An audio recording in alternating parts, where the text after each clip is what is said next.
नमस्कार दोस्तों। सोचिए क्या हो अगर इंसान पृथ्वी पर अपना जीवन जैसे जी रहा है वैसे ही अगर किसी और ग्रह पर जीना चाहे, तो क्या यह संभव है? इंसानों ने साइंस और टेक्नोलॉजी के बलबूते पर खुद का जीवन बहुत आसान बना दिया है। टेक्नोलॉजी ने हमें घोड़ों से भी तेज दौड़ने वाली गाड़ियां दी हैं। जब वाहनों का आविष्कार नहीं हुआ था तब लोग बैलगाड़ी का इस्तेमाल किया करते थे।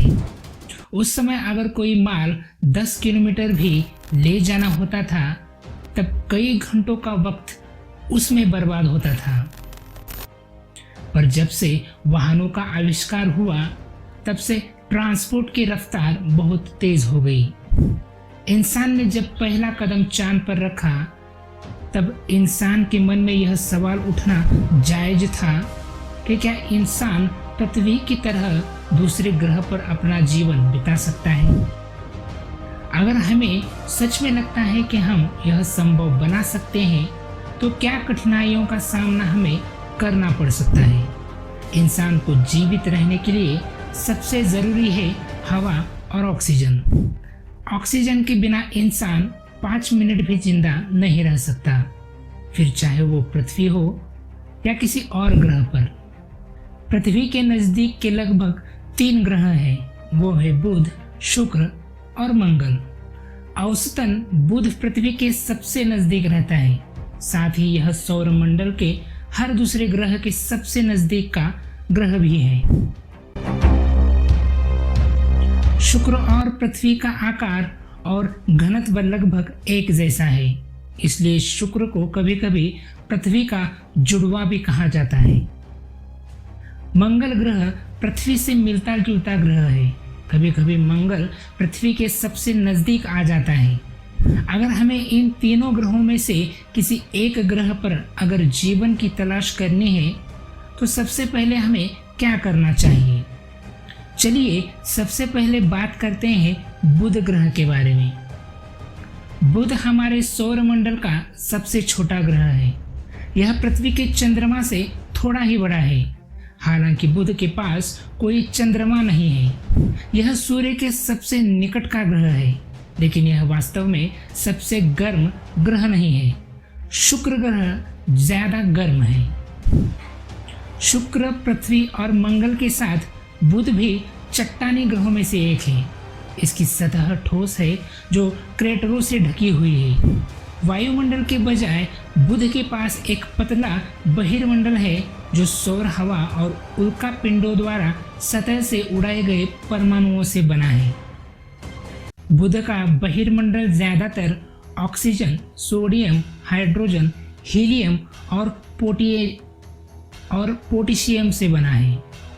बुध का कोई चंद्रमा नहीं है। बुध ग्रह पर एक दिन पृथ्वी पर एक दिन जैसा नहीं होता। हमारे लिए सूर्य हर दिन उगता और डूबता है। क्योंकि बुध ग्रह की गति धीमी है और वर्ष छोटा है, इसलिए वहां सूर्य को उगने और डूबने में बहुत समय लगता है। बुध ग्रह पर हर 180 पृथ्वी दिनों में केवल एक बार सूर्योदय होता है। क्या यह अजीब नहीं है? इसी के कारण बुध पर जीवन की खोज करना या जीवन जीना असंभव है।